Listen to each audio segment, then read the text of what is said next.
Assalamualaikum warahmatullahi Waalaikumsalam. wabarakatuh. Terima kasih perjuangan dulu sedikit ya. Apa kabar, Alhamdulillah, Mas? alhamdulillah. Ya, manggilnya apa nih? Mas Wowik, Mas Bosman, Mas Mardigu apaan nih? Bagusnya. Udah Terima kenal lama kasih atas ya. Kita udah terima kenal lama. kasih atas Ya, Wowi aja. nggak apa-apa ya karena kita terima kasih atas kebersamaannya. Maaf ini baru kemarin kontak-kontaknya habis katanya siapa nih yang ya udah Mas Wowi ya siap. Kebetulan ada kedanaan juga udah lama dapat kiriman-kirimannya. Ya sehat Mas. Alhamdulillah. Apa kabar? Alhamdulillah sehat seperti biasa ditemani bunga ini. Pohon. Jadi AA sudah siaran ini dari tahun 94. Oh iya. Setiap pagi dulu hanya radio. Sekarang alhamdulillah kalau digabung-gabung medsos sekitar ada 17 jutaan plus TV plus radio. Gimana Mas ini bisa menikmati episode wabah ini? Yang jelas saya belum pernah seumur-umur 3 bulan berada di rumah bersama keluarga. Ini ya syukuri karena benar-benar selama sekian puluh tahun berbisnis bekerja ini adalah barokah dari sisi lain karena mengenal sisi lain dari keluarga, dari anak, dari rumah sendiri bahkan.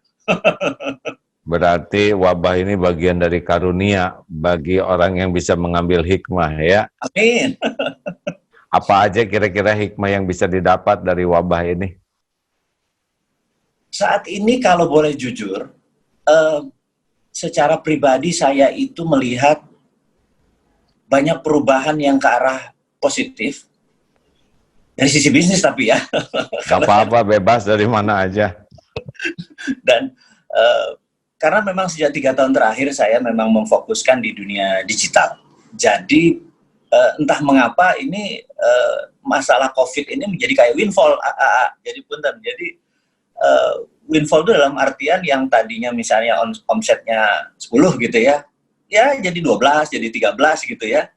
Dan di mana teman-teman yang belum digital ada bermasalah. Hanya itu aja, gitu aja paling yang. Jadi saya melihat dari sisi yang lain dan saya pernah memprediksi bahwa jangan-jangan 2030 atau tahun 2030 ini ke depan, 10 tahun dari sekarang ini, kayaknya memang bisnisnya ke arah ini gitu ya. Jadi kita jadi kecepatan aja nih yang harusnya mungkin tahun 2022, 2023 gitu ya, total dipaksa sekarang gitu ya. Kita dipaksa dewasa gitu. Menarik bagi saya. Oh, menarik ya, karena memang kan cara berpikir Mas Wowik ini out of the box ya. Memang banyak hikmah lah. Pasti kalau Allah menakdirkan sesuatu tuh pasti kebaikan kok. Tinggal jeli atau tidak kita bisa melihatnya. Oh, jadi Mas Wowik lihat yang positifnya itu adalah diantaranya bab digital ini ya. Betul. Ya termasuk kita sekarang sedang berdigitalan ini ya. Betul. Kalau nggak kita akan ke tempat AA itu bisa 2 jam gitu ya kita nyetir. Gitu. Iya, dan ketemuannya juga cuma beberapa menit lagi susah. Kayak dulu waktu ketemuan di Alatif ya. Betul. Masih ingat kah? Baik, gimana lebih detailnya tuh tentang dunia digital ini menjadi sesuatu yang akan dahsyat dari saat ini ke depan. Bagaimana prediksi seperti apa itu? Tadinya saya melihat bahwa ketika 5G ada di Indonesia, kira-kira tahun 2022. Ini prediksi ya punten. Jadi Bebas. 2019 saya melihat 2019 ini kayaknya 2022 2023 ini dunia akan menjadi digital karena 5G kan kecepatannya bisa hampir 10-20 kali dari 4G gitu ya. Sehingga bisa melakukan misalnya kalau dunia kedokteran bisa melakukan operasi, dokternya di Singapura, pasiennya di Papua, itu bisa dilakukan gitu ya. Nah, kemudian dengan tidak adanya lag time atau benar-benar tajam itu gambar-gambarnya, sehingga guru bisa ngajar dari Jakarta, murid dari Papua, murid dari Ambon itu bisa mendapatkan ilmu yang sama tanpa harus berada di lokasi yang sama. Dan wah, saya pikir 2022 mengerikan sekali gitu. Ini game changing gitu ya. Apa yang terjadi lagi di 2030? Itu prediksi saya. Nah, ketika COVID ini terjadi, karena itu saya masuk masuk dunia digital gitu ya. Nah, ketika COVID ini terjadi itu seakan-akan percepatan yang tadinya harusnya 2022, 2023, toto kepaksa kita bermain sekarang gitu ya. Jadi sekarang ini bayangkan pendapat saya ya, sekolah itu yang paling mahal adalah biaya gedung kampus, gedung sekolah. Sementara kalau murid-murid dikasih iPad, itu paling cuma 200-300 ribu, dikalikan sekian juta anak, mereka bisa dari rumah dengan kecepatan yang tinggi. Ini sekolah akan merubah banyak hal. Sekolah itu bukan lagi harus pagi, siang, malam gitu ya. Sekolah mungkin datang ke sekolah itu hanya untuk mempraktekkan ilmu-ilmunya. Jadi sekolah itu cuma masalah sosial, masalah praktek ilmunya gitu ya. Belajarnya di rumah gitu. Dan ini menghemat banyak hal, dia tidak harus bolak-balik keluar dari rumah, aman anak-anak dan lain sebagainya. Saya merasa ini, wah, ternyata dunia maju gitu ya. Maju itu dalam artian cepat sekali total menjadi sekarang. Kaget-kaget saya. Maksud saya pikir di usia nanti kepala 6, kepala 70 hal itu terjadi gitu ya. Ternyata sekarang gitu ya. Gitu kira-kira. Ya, di antaranya lalu tentang bisnis, bagaimana kok jadi bisa untung begini bisnis? Analisa bisnis di zaman digital dipercepat ini. Jadi kita tahu ya, kita punya beberapa unit usaha yang berjual baju muslim, ada food,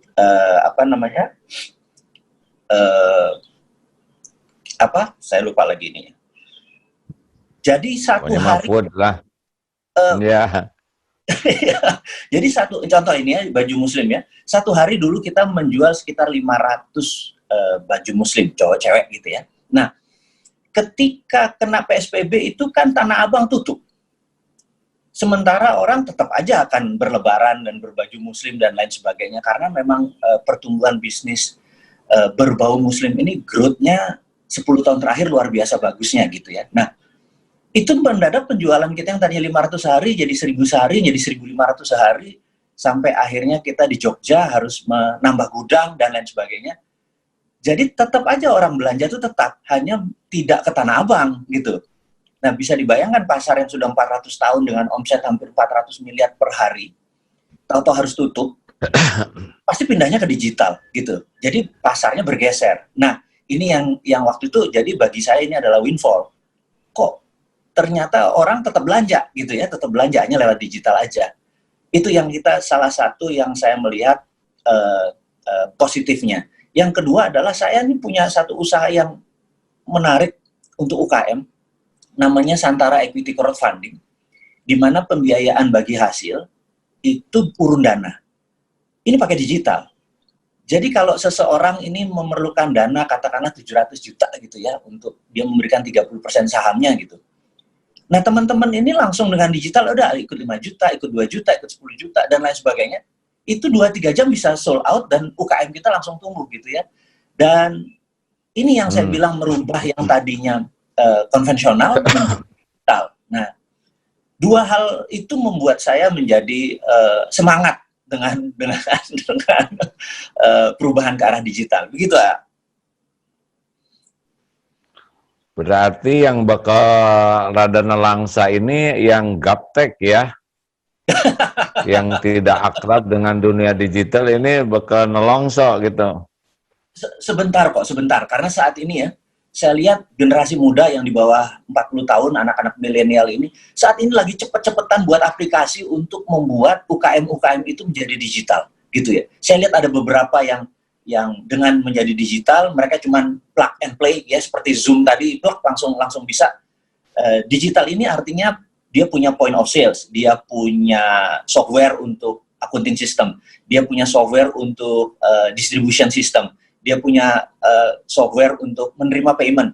Maksudnya gini, bisa dibayangkan kalau kita ada pembeli dari Malaysia, dia mau bayar pakai ringgit, tapi sistem kita tidak terkoneksi dengan sistem pembayaran. Kemudian dia terima pakai Visa, dia bayar pakai PayPal, dan lain sebagainya.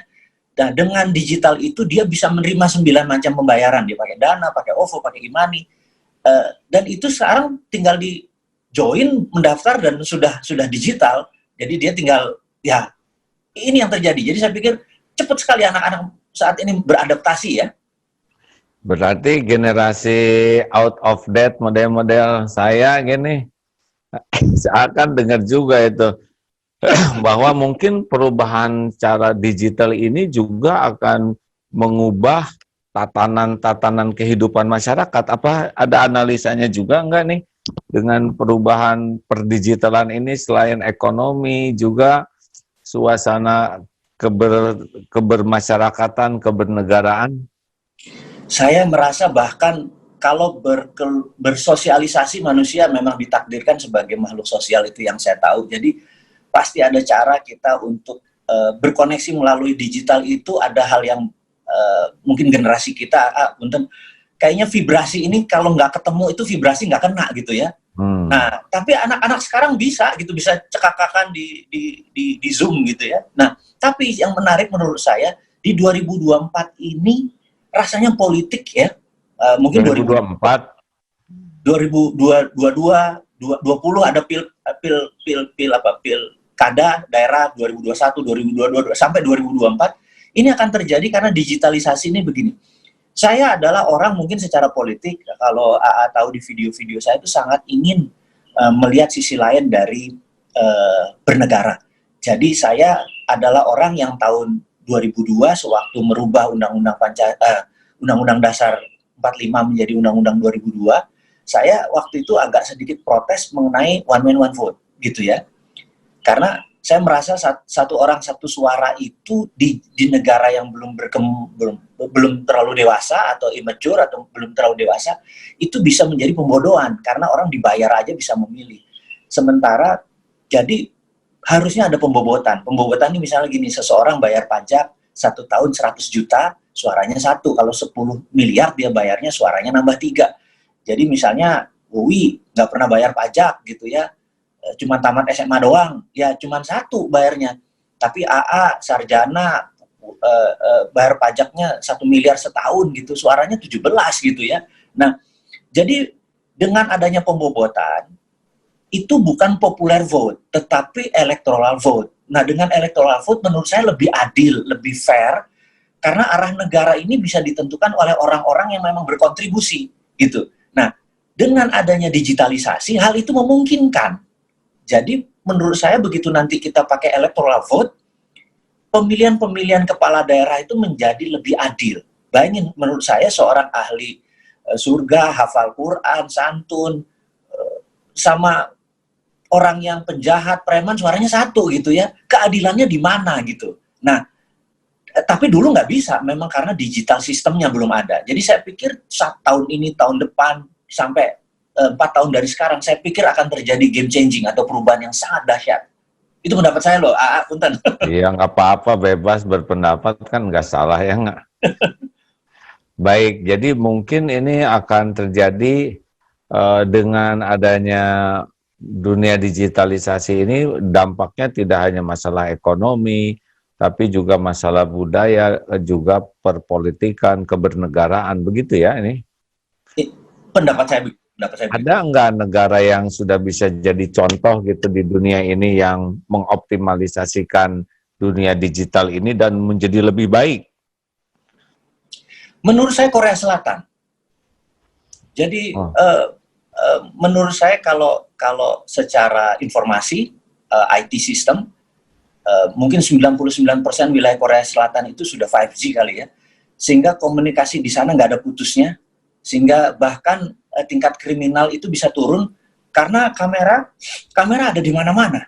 Jadi terang malam, pagi, siang, malam, kejahatan itu di Korea Selatan udah rendah sekali. Gimana enggak orang kamera ada di mana-mana karena tidak ada lack of time atau tidak ada space yang kosong. Semua di cover oleh kamera, terutama di daerah-daerah publik dan daerah-daerah kriminal. Dan bagi pendapat bernegara, bagi kita yang bernegara itu, faktor keamanan inilah yang membuat kita tuh nyaman. Jam 12 malam pulang kerja, cewek pulang ke rumah, nggak ada rasa takut gitu ya, nggak ada rasa cemas. Karena semua ada ada mata yang mengawasi, yaitu mata security, kepolisian dan lain sebagainya. Nah, menurut saya Korea Selatan. Oh, jadi dampak dari digitalisasi juga sampai ke tingkat keamanan gitu ya, Menurut kenyamanan ya. ya, Wah, ini menarik ini. Terus apa kendalanya di negeri kita kira-kira efek digital ini yang positif dan yang negatifnya nih? selalu ada dua sisi ya. Kita hari ini Iya. semangat aja, yang positif aja gitu. Jadi kalau menurut saya pada saat belum bisa diterapkannya karena memang teknologi 5G itu agak mahal. Gitu, infrastrukturnya benar-benar harus dimulai dari nol lagi, bukan 5G 4G langsung jadi 5G. Jadi saya membicarakan ini adalah dunia digital dengan berbasis 5G ya. Nggak cepat. Jadi menurut saya mungkin 2022 kita karena terhalang corona dan lain sebagainya. Tapi kalau izin, beberapa perusahaan sudah rasanya memegang ya untuk percepatan. Jadi salah satunya mudah-mudahan AA yang megang gitu ya, supaya dakwah lebih lebih ke daerah. Oh gitu ya, ya. Jadi nah sekarang ini lebih fokus ke ini nih. Kenapa suka kritis sekali? Sebenarnya nggak kritis. Jadi sebenarnya gini, saya itu panjang kehidupan bukan bernegara, memahami tentang bela negara gitu ya. Nah, kami atau saya dulu belajar bukan dari posisi yang umum. Jadi kami belajar dari threat analysis. Jadi orang di dalam sehari, di dalam menganalisa itu ada yang berdasarkan dari sisi optimis, sisi realistis gitu ya. Orang seperti saya ini berangkat dari threat analysis, selalu lihat dari skenario terburuk. Kalau hal terburuk bisa kita handle, maka yang bagus mah nggak usah wayai ngono gitu ya bahasa Jawanya gitu ya. Nah, karena itu saya melihat beberapa tahun ini menggunakan pendekatannya optimis. Saya cuma bilang sekali-sekali melihat dari sisi threat analysis dan diselesaikan ya threat analisisnya. Nah, saya merasa beberapa keputusan, pendapat pribadi nih, beberapa keputusan itu arahnya ancaman, gitu. Jadi ya kita mengingatkan saja, bukannya harus memaksakan kehendak, mengingatkan saja bahwa kalau begini rupiah 17.000 nih, gitu. Pendekatannya, pemahamannya begini. Kalau keputusan kebijakan luar negerinya begini, negara ini akan begini, gitu, dan lain sebagainya. Jadi saya cuman mengkritisi itu tidak semua bagian. Yang saya kritisi biasanya masalah ekonomi. Dan dunia saya yang tahu banyak adalah dunia oil and gas. Jadi dua itu, tapi ujung-ujungnya tetap ekonomi gitu ya. Jadi punten, kadang-kadang saya malah pengen, ayo duduk, ini loh muscle knowledge-nya gitu ya.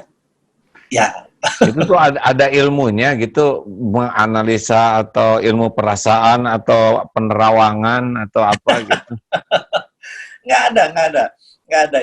Jadi ilmu di dalam threat analysis itu selalu melihat adalah bagaimana tindakan itu membuat negara itu utuh. Jadi kita ingin negara kita NKRI ini utuh. Misalnya nih ya, di Departemen Pertahanan harusnya ada divisi yang namanya Badan Intelijen Pertahanan atau BIP. Atau dalam bahasa Inggrisnya adalah Defense Intelligence Agency. Di Indonesia ini tidak punya BIP, Badan Intelijen Pertahanan. Berbeda dengan BAIS, di mana dia lebih ke militer, berbeda dengan BIN, di mana dia adalah tool untuk intelijen bernegara, tapi defense, pertahanan harusnya ada. Nah, usul-usulan seperti begini terkadang membuat kebijakan-kebijakan karena tidak ada pendekatan dari kacamata pertahanan. Jadi kadang-kadang misalnya kehadiran tenaga kerja asing itu positif atau negatif? Itu menimbulkan polemik tanpa ada keputusan-keputusan strategik dari kacamata intelijen pertahanan. Toto masuk pendapat beberapa pejabat ini aman. Tapi orang seperti saya bilang, enggak gitu ya. Nah, ya karena saya menganalisanya dari Badan Intelijen Pertahanan. Jadi, sendi-sendi bernegara itu harusnya lengkap. Di mana saat ini pendapat saya adalah Ipolexos Budhankam, ideologi politik, sosial, ekonomi, budaya, pertahanan, dan keamanan ini 70%-nya politik. Di Indonesia terlalu berpolitik, gitu. Ini harusnya balance. Ada 7 pilar bernegara itu harusnya balance. Ya sepertujuh juga politik itu harusnya. Gitulah kira-kira. Ya, saya jadi ikut pening ya. Nggak apa-apa, sekali-kali jamaah ikut pening, serening. Nah, tetapi memang sengaja mengajak Mas Wowi ini ngobrol supaya banyak input-input baru dari berbagai pihak. Besok insya Allah Pak Umar Hadi, Dubes Korea, mau undang juga nih ngobrol. Karena nyambung dengan cerita ini ya. Jadi Mas Wowi itu bahwa menganalisa itu berdasarkan data atau apa tuh yang paling penting? Data yang kita dapat biasanya ada data lapangan, dan yang paling tersering adalah pendapat dari para ahli.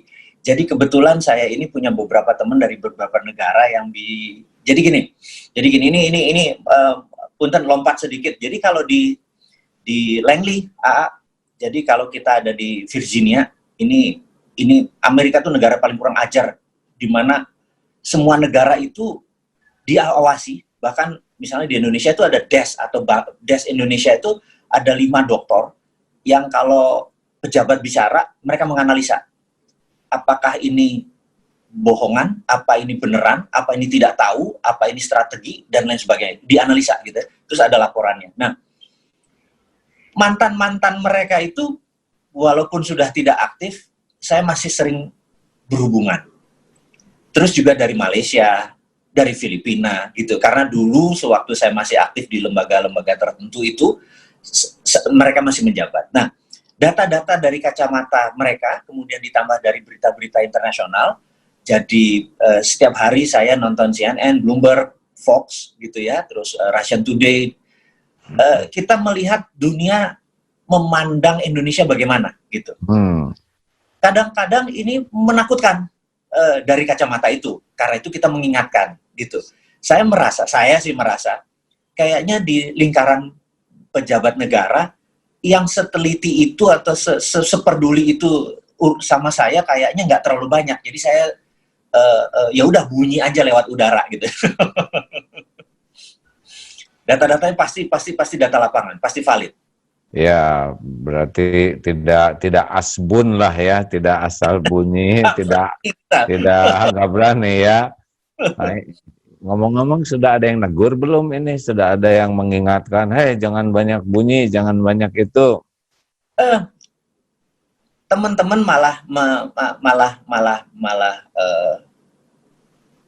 arahnya jangan personal, cuman itu aja. Jadi jangan personal karena kalau personal itu ada undang-undangnya gitu ya. Nah karena itu kita ngomongnya global, kita ngomongnya tidak menyinggung individu. Iya demi bernegara sekali lagi. Saya pikir saya juga harus bertumbuh ya. Karena itu mulai mungkin sejak 2 bulan terakhir saya tidak pernah menyebutkan organisasinya atau namanya yang dimirip-miripkan, lebih enak global.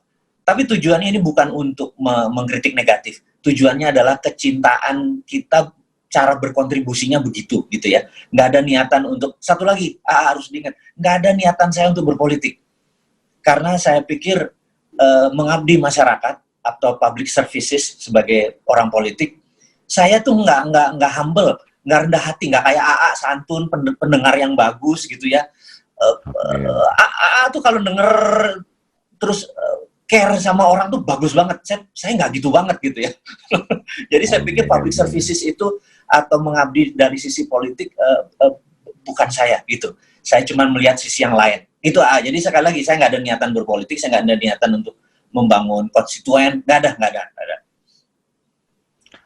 Alhamdulillah, ini kayaknya obrolan kita kali ini baru prolog ini ya, baru pemanasan ini. memang katanya kata-kata itu diatur oleh akal pikiran, tetapi nada powernya itu diatur oleh hati. Jadi kalau makin dalam ketulusan, makin dalam keikhlasan, maka akan ada tenaga yang berbeda dari perkataan yang sama. Mungkin ini yang harus sangat diolah hati itu ya nggak? Kalau hatinya sudah jengkel ke seseorang atau siapapun, maka dikemas juga ujungnya akan terasa bahwa ini merupakan serangan hanya dalam bentuk kemasan. Tapi kalau hati kita mudah-mudahan tulus dalam menyampaikan apapun tanpa embel-embel, walaupun agak tajam tetap saja orang tidak terluka karena dia tahu bahwa tenaganya tenaga kebaikan, tenaga kasih sayang. Inilah sekelumit ilmu yang pernah dipelajari bahwa emang intinya nggak bisa bohong dari hati gitu ya. Nah mudah-mudahan banyaknya data, banyaknya input yang akurat. Kalau di pesantren disebutnya BAL, benar, akurat, lengkap. Nah ini akan mengambil, akan kontribusi yang baik. Karena rasa sangat perlu gitu ya, negeri ini dari berbagai sisi pemikiran. Tapi ya ini itu ketulusan ini untuk kebaikan bersama. Setuju. Itu jujur saya berterima kasih mengajarkan bahwa kebenaran yang paling benar adalah kebenaran yang tidak menyinggung. Kebenaran yang paling benar adalah kebenaran yang tidak menohok gitu ya. Nah, itu saya harus belajar. Ternyata tidak menohok itu adalah selalu mengingatkan berkali-kali adalah hatinya harus tulus. Dan nada suara saya kadang-kadang kan masih menyerang karena masih marah gitu kan. Untuk jadi ikhlas itu saya rubah. Insya Allah ke depan saya lebih baik. Amin. Punten, tuh kenapa bisa jaga badan nggak gemuk? Gimana? Apa rumusnya? Saya ketemu tahun 99 ya waktu SSG, saya lihat, ini 20 tahun yang lalu, bener nggak? Yeah. Badan masih begini aja, rumusnya apa? Ini yang pribadi udah nggak oner kan? Rumusnya apa ya? Ya begini aja lah rumusnya, belajar menata hati, tidak gampang. Olahraga. Alhamdulillah. Itu yang saya bilang, badan bagaimana kok nggak saya kagum. Sekarang usia berapa Mas sekarang Mas Owi? 53. 53. Berarti kita beda 6 tahun. Saya mau 59 ini. Itulah makanya saya bilang mukanya aja mudaan dari saya. Saya bilang hebat ya. Mas, kita harus punya program sama-sama ya, yang sekarang ini eranya era tidak bisa sendiri, era sinergi. Setuju. Karena kalau sendiri-sendiri sudah terbukti lah nggak bisa. Tapi ya sinergi dengan frekuensi yang sama gitu. Di dalam membantu terutama generasi muda ini. Karena lihat dari tahun 98 ikutan demo zaman dulu tuh. Dengan sekarang ya ternyata sampai mawon lah situasinya. Jadi lebih fokus sekarang ke generasi yang akan datang ini. Karena mereka lah suatu saat yang akan memimpin negeri ini. Kalau yang ada sekarang kelihatannya mah di otak-atik juga susah. Diganti-ganti juga stoknya sama lah. Jadi saya rada hopeless sebetulnya tentang perubahan gerak cepat ini. Tetapi kalau kita serius ke generasi yang akan datang gitu, terutama yang akan memimpin mungkin akan lebih ke depan. Mungkin saya udah mati atau kita udah meninggal, tapi tanamannya itu mudah-mudahan ada yang bisa tumbuhnya bagus. Gimana, Bro? Jadi gini, saya itu merasa saat ini ini versi saya di dalam melihat perkembangan pertumbuhan agama Islam di Indonesia. Jadi 2010 ke sana, ke belakang, itu 80% populasi muslim, kan kita 82 sekian ya, itu menguasai hanya 40-an% ekonomi. Tetapi di tahun 2010, itu 80% populasi itu udah menguasai 51%. Ini fakta nih.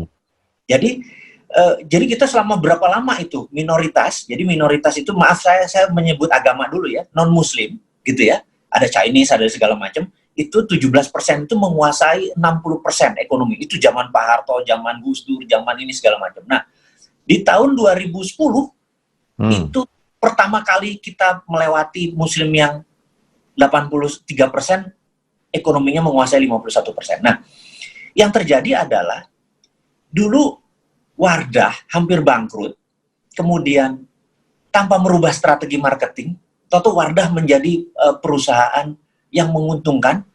Mau L'Oreal, mau seluruh kosmetik dijumlahin di Indonesia, sama omsetnya Wardah masih gedean Wardah saat ini. Oh gitu ya, alhamdulillah. Ya. Jadi itu naik bukan karena terjadi perubahan strategi marketing, bukan. Tetapi karena middle class muslimnya bergerak naik. Saya menyebutnya, saya menyebutnya ini adalah hijrah 1.0. Jadi bajunya gamis, pakai hijab, kosmetiknya halal dan lain pakai ini, dan itu hijrah 1.0. Kemudian di 2017-2018 menarik karena teman-teman abnormal itu kan terjadi perubahan karena terjadi pendewasaan. Kita menguasai 61% di tahun 2017-18. Jadi muslim udah naik kan 61%. Wah, ya, luar biasa. Sudah naik. Nah, terjadilah lompatan yang kita sebut hijrah 2.0. Hijrah 2.0 itu makanannya mau halal. Karena itu, kafe, restoran yang punya musola, yang ada logo MUI, yang produksinya semua halal dan lain sebagainya, itu trennya naik. Gitu. Nah, saya merasa ke depan ada hijrah 3.0. Ini yang terbaik. Yaitu income-nya mau halal. Oh, Masya Allah. Ini menurut saya sekarang ini versi saya melihat, karena saya melihat gregetnya ya, karena ekonomi muslim bergerak naik, terus kebutuhan itu ada, terlihat dari kebutuhan bank syariah dan lain sebagainya gitu ya. Nah, lalu dengan peluang itu, saya masih ngurek-ngurek, masih beta ya, masuk beta itu masih belum di launch. Saya sebenarnya pengen ketemu AA untuk menceritakan, ini peluang gitu ya. Jadi saya mencoba membuat begini, rupiah kita, kalau ditabung di emas, gitu ya. Misalnya AA punya 10 juta, beli emas ke Pegadaian, atau Antam gitu ya, dapat 11 gram gitu ya, 11 gram. AA pegang fisiknya 11 gram. Yang diharapkan adalah pada saat ini naik, setahun 2 tahun, kita cairkan, terus pegang rupiah gitu ya. Nah, kita punya sistem yang tidak memerlukan tuker-menuker. Jadi AA begitu beli tadi 11 gram, AA taruh di sistemnya kita.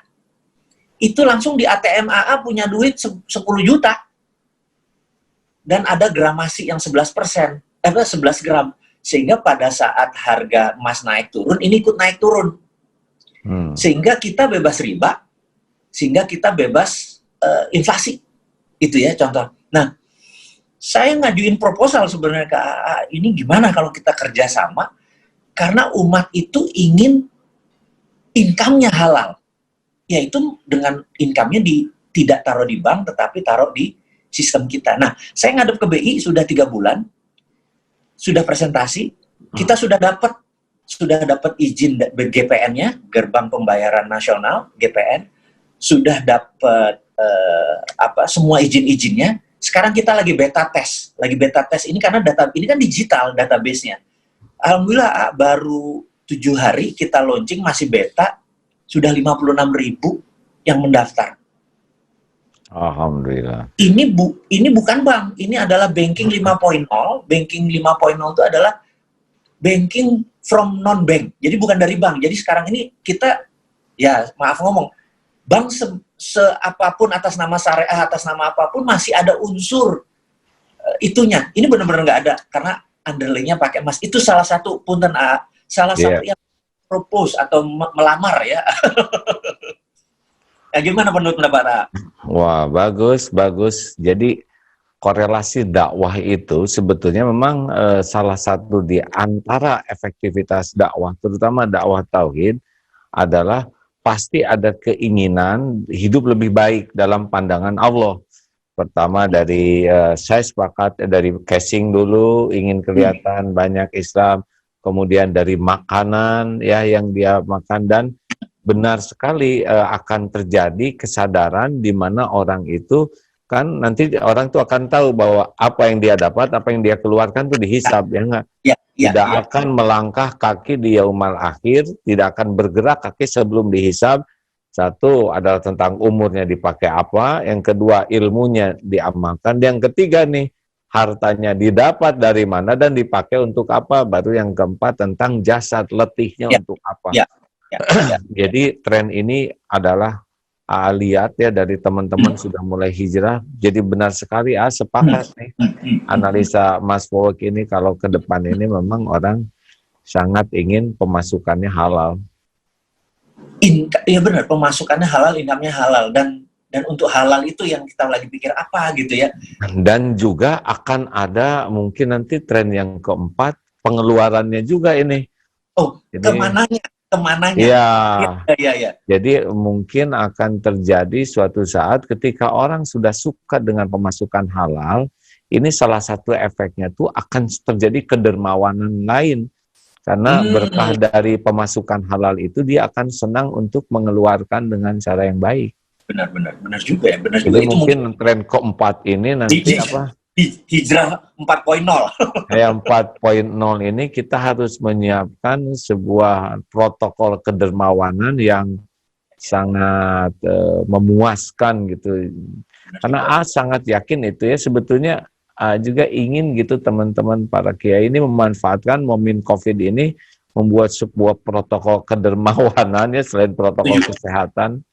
Karena ini efektif sekali menolak bala dan meningkatkan kualitas kebahagiaan. Banyak orang yang menganggap bahagia itu dari pemasukan, sebetulnya bahagia itu dari pengeluaran. Benar. Setuju saya. Itu bagus tuh. Saya catat. Sebentar. Iya. Dari keluar, benar. Iya. Benar. Karena kalau kita memasukkan itu, kita akan cenderung merasa memiliki. Nah, merasa memiliki itu terjadi kemelekatan di hati, itu membuat susah. Kalau lepas itu sakit, itu kayak perangko makin nempel tuh dilepas tuh robek. Nah, kalau orang sudah menikmatinya memiliki itu menderita. Tapi kalau menikmatinya ketika berbagi, melepah, itu kebahagiaan sejati.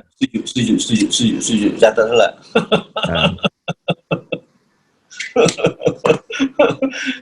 Aduh, keren kalau Maa ini. Karena tuh di antara semua ini yang memahami ekonomi praktek nggak banyak.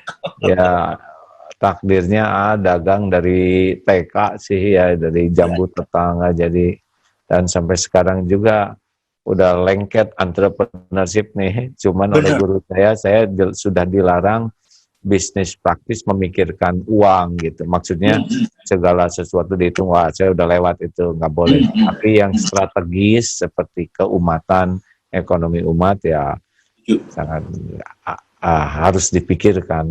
Karena itu bagian dari izah umat gitu. Kalau umat itu dia mampu bisa tangan di atas, maka dia akan punya izah. Tetapi kalau udah tangan di bawah, walaupun kiai dan sebagainya, kalau udah tangan di bawah, izahnya tuh, martabatnya itu jadi turun. Nah, jadi kalau kita membangun ekonomi umat, sebetulnya bukan semata-mata makan, tetapi membangun izah, martabat bagi umat Islam itu sendiri. Setuju. Saya mau, kenapa ekonomi ya? Kakek saya kan kiai kampung di Pasuruan, di Malang gitu ya. Nah, dia waktu dulu tuh tahun 70-an saya masih kecil itu kan suka bilang bahwa ini akhir zaman gitu. Tahun 80-an, tahun 90-an juga banyak yang menyebut ini akhir zaman gitu. Tapi kakek saya ada kata-kata menarik gitu ya. Dia bilang, "Le," dia manggil saya Tole gitu. "Le, ada sebuah hadis kamu boleh pegang seumur hidup kamu," katanya. Hadisnya begini, "Berzakatlah kamu sekarang. Karena suatu hari Islam itu demikian makmur dan kayanya, sampai enggak ada lagi kamu bisa ngasih zakat. Dan itu 1000 tahun kira-kira lamanya, setelah itu baru kiamat." Pertanyaannya, udah makmur belum Islam? Belum.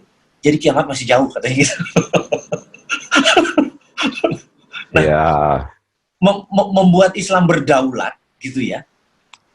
itu tantangan bagi saya gitu, kepancing terus saya membuat Islam Muslim berdaulat gini ya. Karena itu saya selalu terfikir bagaimana tadi umat bisa misalnya hijrah 3.0-nya tumbuh gitu, hijrah 4.0-nya tadi saranin untuk memberi aja positif, dia wakaf, dia ya memberilah gitu ya, dengan kan memberi yang memberi pengaruh, impact gitu ya, memberi kesehatan, memberi ke manfaat. Iya. Itu saya pikir Budaya memberi itu sangat menyehatkan lahir batin, ya. Secara psikis akan menjadi lebih sehat karena dia melihat kebahagiaan orang yang diberi itu membuat dirinya bahagia, ya. Kalau kita sering berderma tuh efeknya kita melihat kegembiraan orang, kebahagiaan orang walaupun tidak seberapa, itu secara psikologis tuh membuat nilai kebahagiaan kita tuh meningkat. Nah, dan kalau memang umat ingin berkualitas, harus kita siapkan infrastrukturnya ke sana nanti. Kita sudah gemar mencari yang halal, nah pasti kesananya itu udah, karena salah satu berkah dari income yang halal itu adalah senang untuk melepasnya. Pasti. Kalau yang tidak halal itu nafsu hanya buat nafsu lagi nanti. Dia hanya mau mengeluarkan untuk nafsu. Benar, saya setuju. Karena dapatnya dengan nafsu. Iya, nanti Lepasnya enggak. Iya, akan kemana-mana, dia pasti belinya akan nafsu lagi. Saya pernah di posisi itu. Begitu dapatnya karena itu keterikatannya jadi besar, terus nggak mau ngelepas, tapi ada cara Tuhan ngelepas. Allah tahu-tahu mobilnya hilang gitu misalnya gitu kan. Iya, itu karunia. Ketipu, bangkrut, terpuruk itu bagian dari karunia, cara Allah melepaskan ilah di hati kita. Banyak yang menganggapnya musibah, padahal itu kasih sayang Allah. Melepaskan kemelekatan di hati terhadap sesuatu yang membuat kita melupakan Allah tuh nikmat. Ini susah nih sama orang bijak, kalah gua.